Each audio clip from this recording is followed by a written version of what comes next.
Sahih dan berimbang daripada siaran sulung Kanta 744 bersama Syairul Islam Basmullah. Kini, berita perdana edisi Rabu 15 Mac 2023 bersama saya Fathil Hidayat Ghazali dan saya Margaret Gambang. Berikut paparan utama malam ini. Islamofobia dan semua tindakan kebencian terhadap individu berdasarkan agama mesti ditolak. Tiada kelas akademik minggu pertama sesi persekolahan 2023-2024.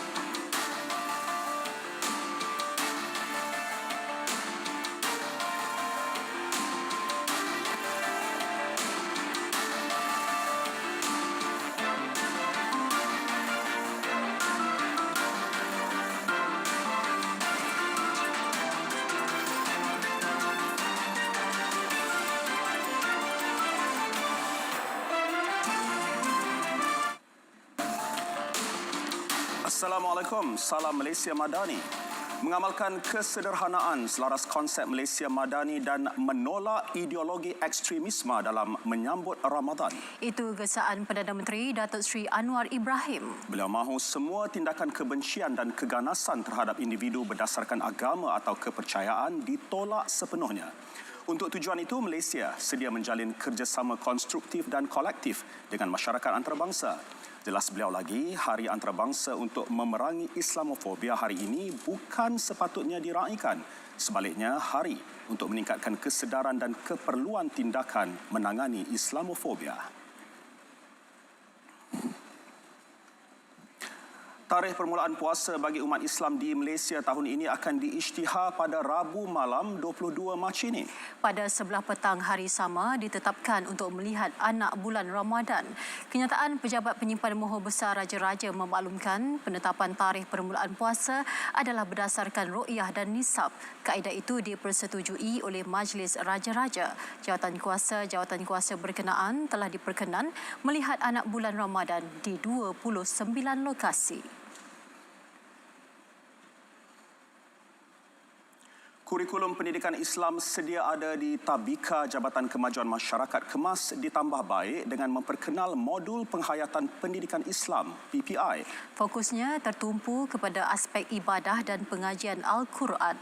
Pelaksanaannya membabitkan 250,000 kanak-kanak termasuk pengambilan baharu tahun ini.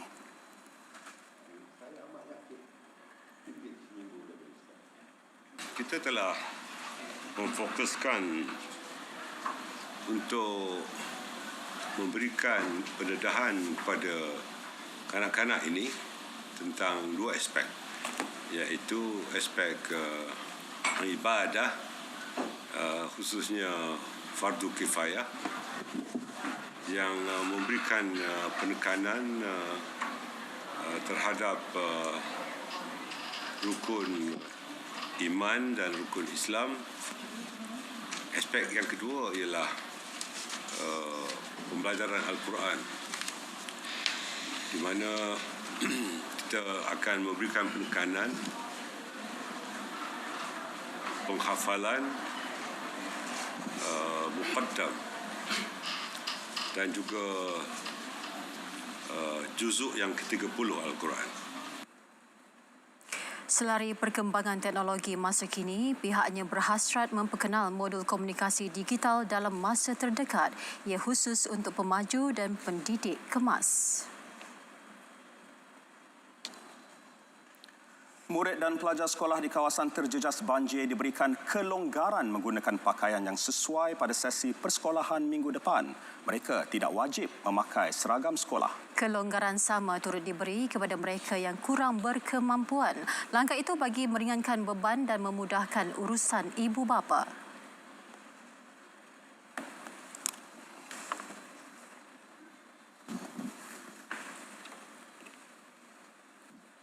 Isu uniform ini sebab uniform ini masih lagi dalam kategori maknanya uniform sekolah kan, pakai seragam sekolah.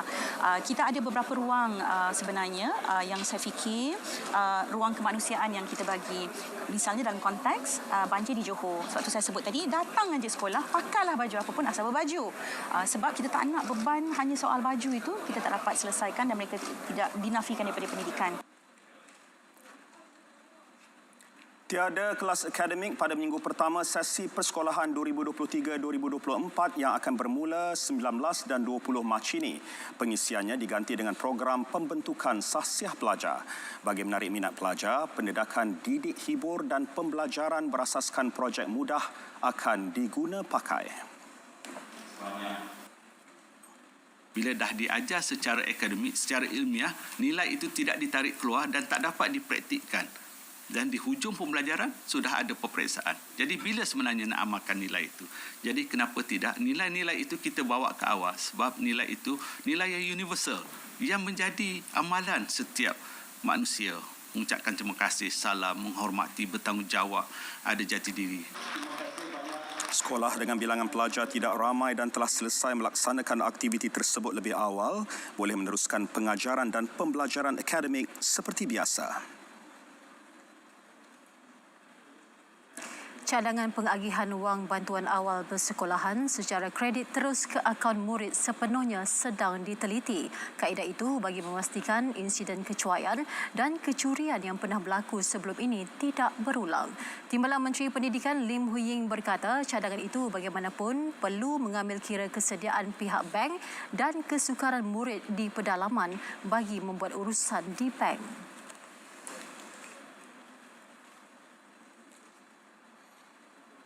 Satu sesi taklimat pelaksanaan bantuan awal persekolahan tahun 2023 telah dilaksanakan pada 11 Januari 2023.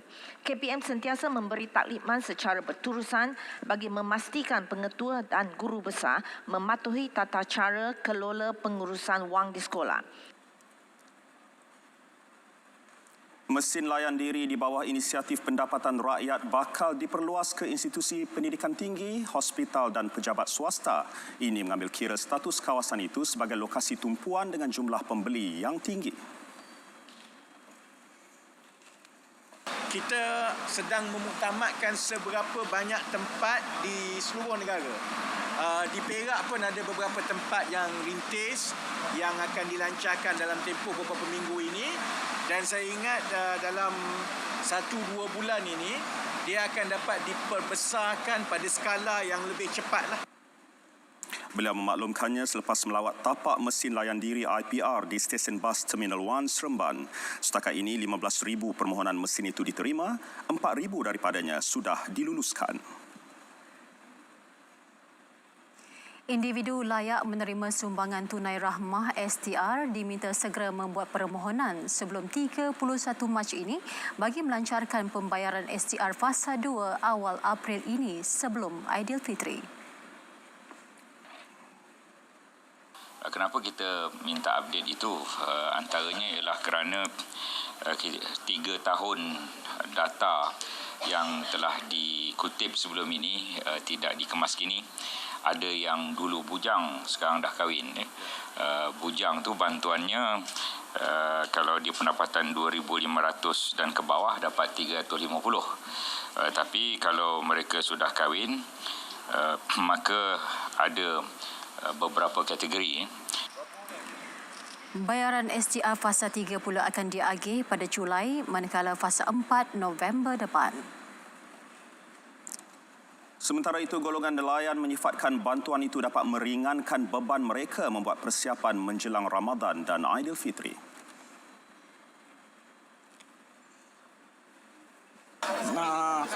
Sebab sekarang nelayan memang susah musim ini. Dapat sikit pun bantuan jadilah untuk nampung-nampung nak raya. Memang yang terbaik lah. Yang terbaik yang pernah berlaku lah. Sebelum ini kita tak pernah menerima yang penting untuk perayaan Hari Raya kan. Tapi saya kata kalau ada bantuan ini, Alhamdulillah lah, kita bersyukur lah. Rasa gembira kerana kerajaan dapat memberi sumbangan kepada orang nelayan dan juga yang terjejas dengan ekonomi laut lah. Untuk raya.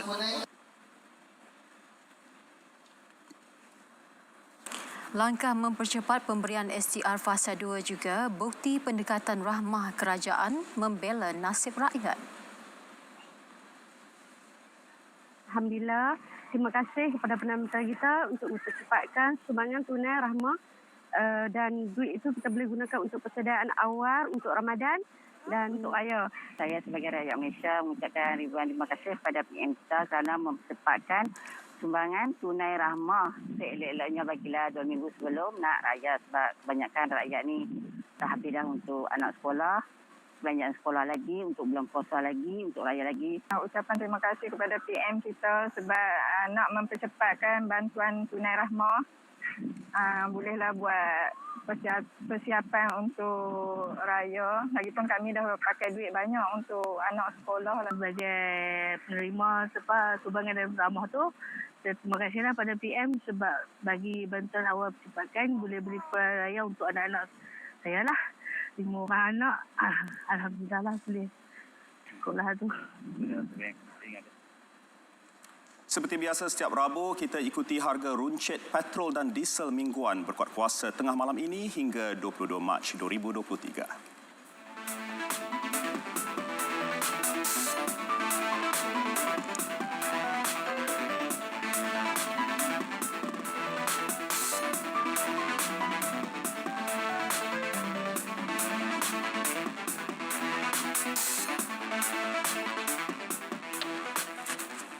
Peralihan penggunaan tenaga sedia ada daripada sumber fosil kepada tenaga bersih atau tenaga boleh baharu kunci ke arah memelihara iklim sejagat. Sebab itu, sambutan Hari Hak Pengguna Sedunia 2023 mengangkat tema memperkasa pengguna ke arah tenaga bersih, berorientasikan matlamat membina dan meningkatkan kesedaran global. Wartawan Nurul Asmawati Harun ada perinciannya.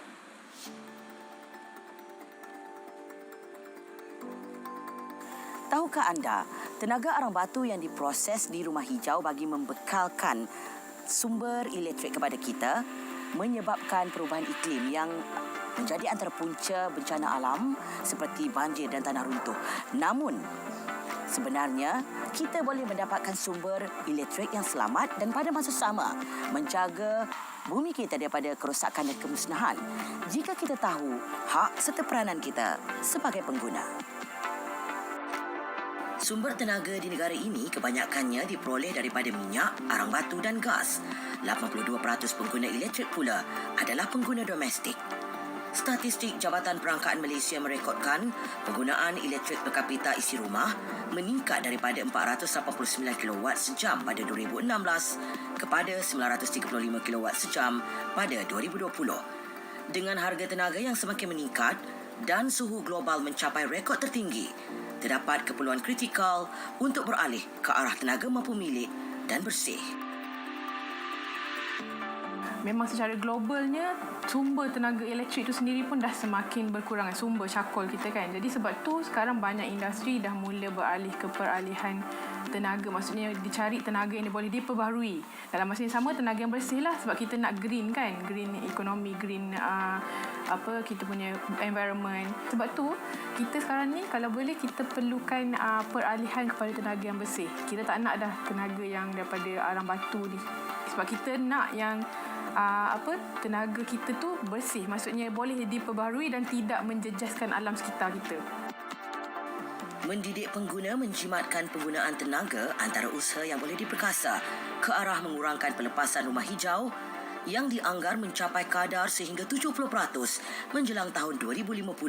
Secara tidak langsung, ia juga membantu mengurangkan perbelanjaan isi rumah dan penggunaan tenaga negara di samping mengelakkan krisis bekalan dan alam sekitar pada masa depan. Arang batu kita dah makin berkurangan. Inflasi elektrik tu memang mana-mana negara pun memang semakin tinggi. Inflasi negara lain memang berpuluh-puluh lah. Kita kira masih lagi rendah. Okay, antara yang terendah inflasi kita. Even inflasi elektrik kita pun memang terendah. Subsidi elektrik kita masih lagi ditanggung oleh kerajaan. Jadi cuba bayang kalau kerajaan pun dah tak boleh cope, tak boleh tanggung untuk tanggung subsidi elektrik tu, memang kita pun akan jadi macam senasib dengan negara lain lah. Pengguna harus tahu hak mereka untuk mendapatkan alam sekitar yang selamat. Pada masa sama bertanggungjawab menggunakan elektrik secara bijak dan berhemat bagi mengelakkan krisis alam sekitar dan bencana yang lebih buruk pada masa depan. Pengguna bijak, faedahnya banyak. Selamat menyambut Hari Hak Pengguna 2023. Nurul Asmawati Harun, RTM. Kempen DI Dagang berjaya membantu Keith Ho memperkukuh dan memperluas akses perniagaannya. Ia hasil pengetahuan dan latihan diterima menerusi inisiatif yang dikendalikan Perbadanan Ekonomi Digital Malaysia MDEC. Syarikatnya Keith Design Studio yang beroperasi sejak 3 tahun lalu menawarkan perkhidmatan berkaitan penjenamaan dan reka bentuk. Pada peringkat awal, usahawan muda berusia 34 tahun itu berdepan cabaran untuk mengembangkan perniagaannya. Rata-rata pelanggan terdiri daripada kenalan terdekat sahaja. Namun semuanya berubah setelah beliau menyertai kempen DI Dagang. Skop pelanggannya semakin meluas, bukan dari dalam negara, malah dari serata dunia.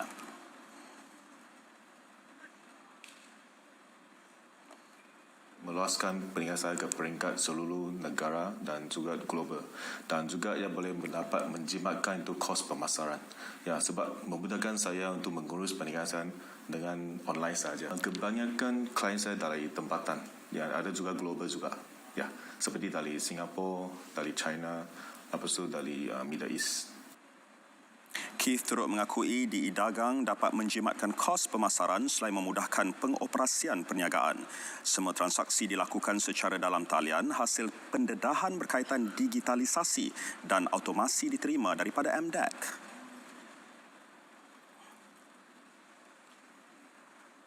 Semua usahawan patut menggunakan peluang ini secepat mungkin, ya, untuk menjalankan program ini dan menyertai program ini, sebab dia boleh membantu mereka dari peringkat yang lagi awal.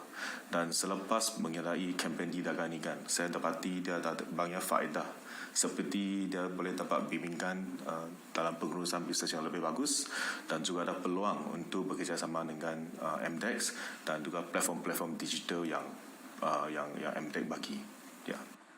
Selain usahawan, DI Dagang turut menyediakan tawaran menarik kepada para pengguna, termasuk potongan harga sebanyak 20%.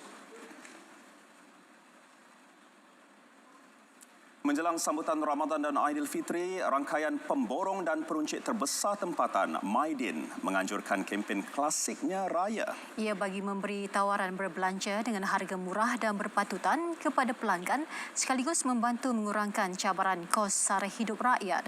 Pengarah urusan Maidin, Datuk Dr. Amir Ali Maidin berkata, sepanjang kempen berlangsung, Maidin menawarkan seleksi barangan keperluan rumah dan dapur serta kelengkapan raya dengan harga istimewa. Sebagai usaha menyantuni golongan memerlukan, Maidin akan memperuntukkan sebahagian daripada nilai barangan bagi setiap pembelian kepada kumpulan sasaran.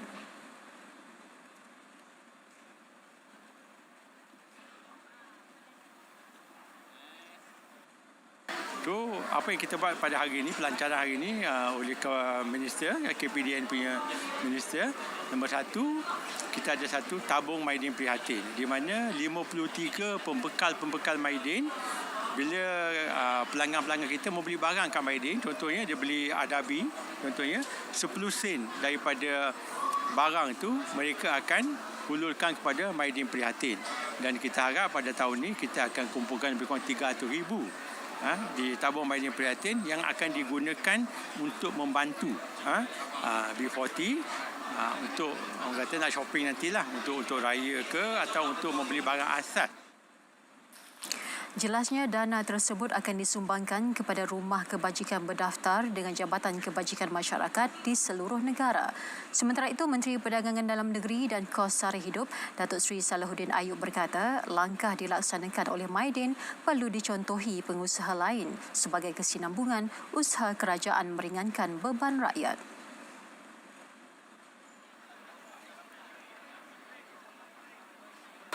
Pada hari ini, Maidin telah melangsungkan lagi payung rahmahnya dan KPDN mengucapkan terima kasih yang tidak terhingga kepada Datuk Amir Ali Maidin yang saya rasa telah begitu serius dalam membantu KPDN menjayakan konsep payung rahmah, bermula dengan menu rahmah dan sekarang beliau tampil menjelang Ramadan dan sambutan Hari Raya dengan jualan rahmah klasiknya Raya. Baju kanak-kanak, tudung yang bermula dengan RM12 sen sehinggalah kepada pakaian dewasa sama ada baju Melayu ataupun baju kurung semurah RM30. Kempen klasiknya raya dengan kerjasama rakan eksklusif perbankan MBSB Bank bermula hari ini sehingga 15 Mei di semua cawangan Maidin.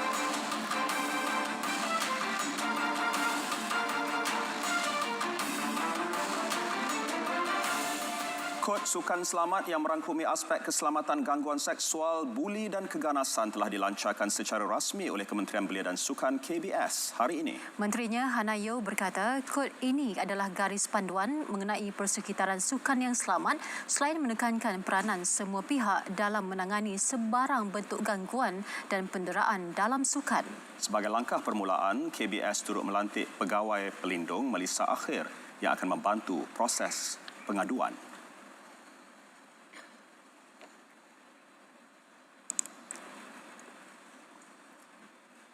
Yang paling penting adalah kita ada mekanisme pengaduan.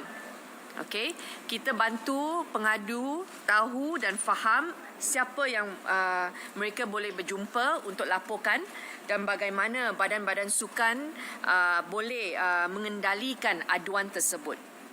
Jadi untuk kita memberikan teladan kepada yang lain, kita mulakan dengan agensi di bawah KBS dulu. Kita telah melantik Puan Melissa Akhir, gender expert kita, subject matter expert kita untuk bantu mengendalikan kes-kes yang berlaku di bawah seliaan KBS. Sebelum ini, pembangunan Kod Sukan Selamat telah dimulakan sejak awal 2022 dengan mendapat sokongan 31 badan sukan dan 16 jabatan serta agensi di bawah KBS. Sementara itu, Hana turut menyempurnakan pelepasan misi Pasukan Pendaki Malaysia Everest 2023 ME 2023. Pasukan itu disertai 3 pendaki yang meneruskan misi pendakian ke gunung tertinggi dunia itu pada 2 April hingga 3 Jun depan. Sebelum ini, misi berkenaan ditangguhkan pada tahun lalu atas faktor cuaca yang boleh mengancam keselamatan pendaki. Bagi menajamkan lagi penyudah sudut penalti skuad negara, Konfederasi Hoki Malaysia MHC telah melantik pakar set piece itu dari Australia, Chris Chiriello. Presidennya Datuk Seri Subhan Kamal berkata, ia bertujuan memantapkan lagi skuad Speedy Tigers dalam misi meraih pingat emas pada Sukan Asia di Hangzhou, China, September depan. So saya hanya nak maklumkan bahawa saya memang berasa mudah untuk bekerjasama dengan Australia kerana satu dari segi demografik Australia memang dekat dengan kita lah Pasal tu pasukan junior kita pun pergi ke Australia bulan Januari dan juga insyaAllah kalau tak ada halangan bulan 4 ni pun masa bulan puasa mereka juga akan ke Australia sekali lagi dan kita pun akan engage with a lot of Australians to come on board to help us. Sepanjang karirnya, pakar sudut penalti berusia 38 tahun itu telah menjaringkan 116 gol daripada 199 penampilan buat The Kookaburras. Dia yang pernah menjadi pembantu jurulatih dan analisis pasukan India dari 2018 hingga 2021 akan bekerjasama dengan bekas pakar sudut penalti negara Amin Rahim serta jurulatih lain. Hoki Piala TNB 2023, juara Liga musim ini Terengganu Hoki Team THT meraih kemenangan bergaya 5-1 ke atas UiTM HAKPT pada aksi separuh akhir pertama kempen piala tersebut di Stadium Hoki Nasional Bukit Jalil semalam. Dalam aksi tersebut, anak buah Seo Jung Ho meraih gol awal pada minit kedua menerusi pukulan sudut penalti Ismail Abu sebelum pemain itu menambah gol padang pada minit ke-18. 3 minit kemudian, pemain import THT Jang Jong-hyun dari Korea Selatan terus melebarkan jurang apabila meledak gol ketiga sebelum menjadikan kedudukan 4-0 3 minit sebelum suku ketiga tamat. UiTM HAKPT pula berjaya merapatkan jurang menerusi Wan Haziq Hishamuddin Wan Amir Rusman pada minit ke-56 sebelum penyerang kebangsaan Faisal Sa'ari menoktahkan kemenangan buat THT 2 minit kemudian. Menjelang aksi kelima Liga Super malam esok, skuad Terengganu TFC diingatkan tidak mengulangi kesilapan mudah apabila menentang Negeri Sembilan NSFC di Stadium Paroi. Penolong jurulatih Badrul Afzan Razali berkata skuad penyu perlu mengambil pengajaran daripada kekalahan kepada Kedah Darul Aman 2 Mac lalu supaya dapat pulang dengan 3 mata penuh. Meskipun berjaya mencatat kemenangan pertama musim ini dengan menewaskan PDRM, Badrul Afzan berharap pemainnya tidak terlalu selesa dan memandang mudah pertemuan dengan NSFC. Sebaliknya, semua pemain skuad penyu perlu membaiki lagi mutu permainan bagi memastikan momentum kemenangan dapat diteruskan. Bagi perlawanan esok, TFC berkemungkinan besar mengekalkan gandingan Jordan Mintah dan Adisak Kraison di bahagian serangan. Kedua-dua pemain ini telah menunjukkan kesungguhan dan komitmen tinggi ketika menang ke atas PDRM meskipun gagal menjaringkan sebarang gol.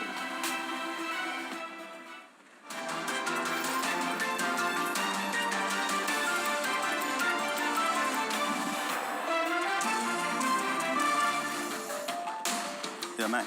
Dalam segmen hashtag malam ini, kita ada cerita gajah liar yang buat sekatan jalan raya roadblock untuk mengambil makanan. Belajar daripada siapa agaknya? Tak percaya? Saksikan hashtag. Mungkinkah gajah ini pernah melihat polis membuat sekatan jalan raya sehingga ia nekat melakukannya sendiri? Berlaku di Thailand, aksi gajah ini menarik perhatian warga maya apabila dengan bijaknya menunggu lori menghampiri sebelum memunculkan dirinya. Setelah mengambil makanan atas lori, barulah gajah tersebut melepaskan lori berkenaan. Video ini meraih 1.8 juta tontonan di Twitter. Gara-gara memakai baju dengan corak yang sama dengan pesakit, seorang wanita yang melawat saudaranya di hospital tidak dibenarkan keluar dari ward. Sebabnya, pengawal hospital menyangka wanita itu salah seorang pesakit. Pastinya, dia akan lebih beringat-ingat selepas ini. Ahli astronomi Jepun pula mendakwa dapat merakam detik asteroid menghentam permukaan bulan. Daiichi Fuji mengkaji permukaan bulan dan merakamkan hentaman itu dengan menggunakan kamera khas. Beliau mendakwa asteroid berkenaan akan membentuk kawah baharu berdiameter kira-kira 12.19 meter. Katanya, lambat laun, gambar kawah itu akan dirakam oleh kapal angkasa NASA atau Chandrayaan-2 milik India.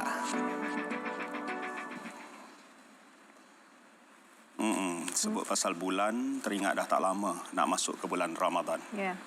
Kita tunggulah kira-kira seminggu saja lagi. Tak lama lagi itu. Baiklah.